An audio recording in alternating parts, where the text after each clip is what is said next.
Hey YouTube, what's going on? Welcome back to the channel. Today we have a quick preview for Arizona State and what this team's going to look like headed into 2025. We're going to take a look at the depth chart, offense and defense, and then we'll look at their schedule and maybe give a record prediction of what they're going to do this year.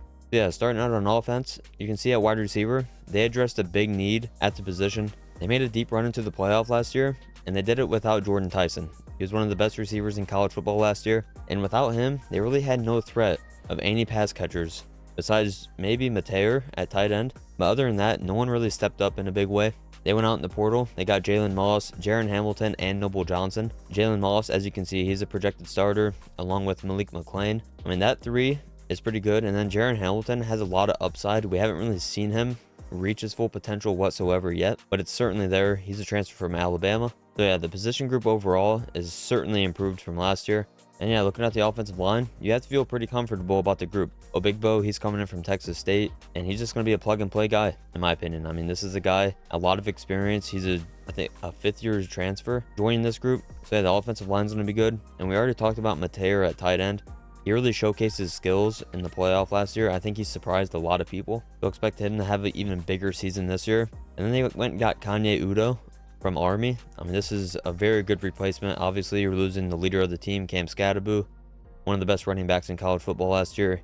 He really put the team on his back during that playoff run, and obviously he's a big guy to replace. Udo, he certainly can help.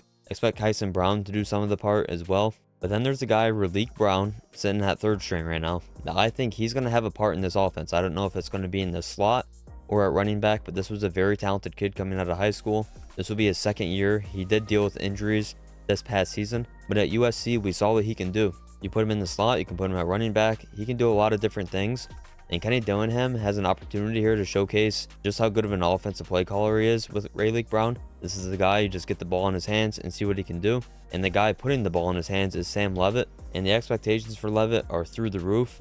A lot of people this offseason are saying he's a top 3 quarterback, top 5 quarterback in college football. Some are even saying he's going to be the best quarterback.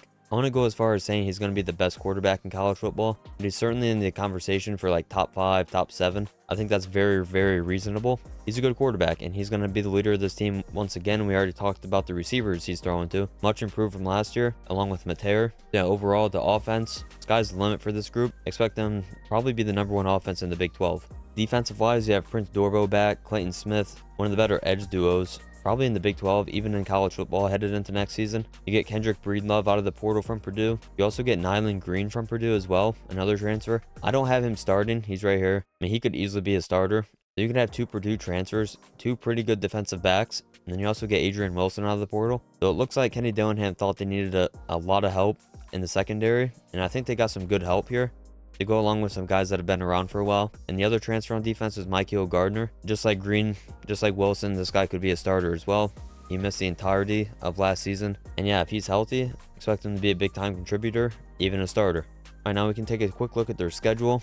Northern Arizona, you have to assume that's a win. But then you go on the road, you go to the SEC and you play Mississippi State.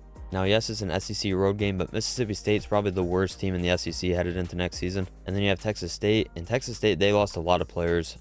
Their team really got hit by the transfer portal pretty hard. I'm not sure how good they're going to be. In Arizona State, Texas State last year was a pretty good game. I expect Arizona State to win that. Arizona, I mean, the Sun Devils have to be favorites in that headed into next year. And then you have Texas Tech, TCU, Houston. All those teams are probably pretty similar headed into next year, right? They're probably going to be average, but closer to the top of the Big 12.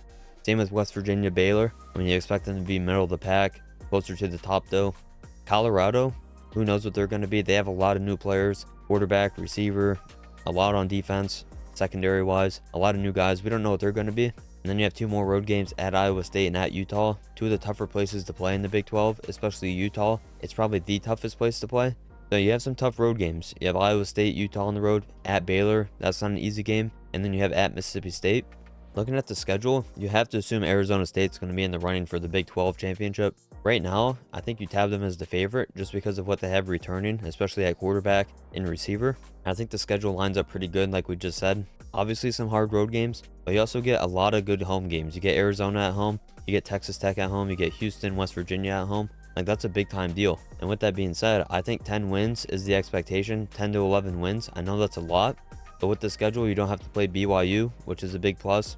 and you're out of conference, you can expect to go 3-0 there. And with that, Arizona State fans, let me know down in the comments what you guys think your record will be this year and what you think about the team as of right now headed into spring ball. And before you guys head out, be sure to leave a like and subscribe to the channel if you're new, and I'll catch you on the next video.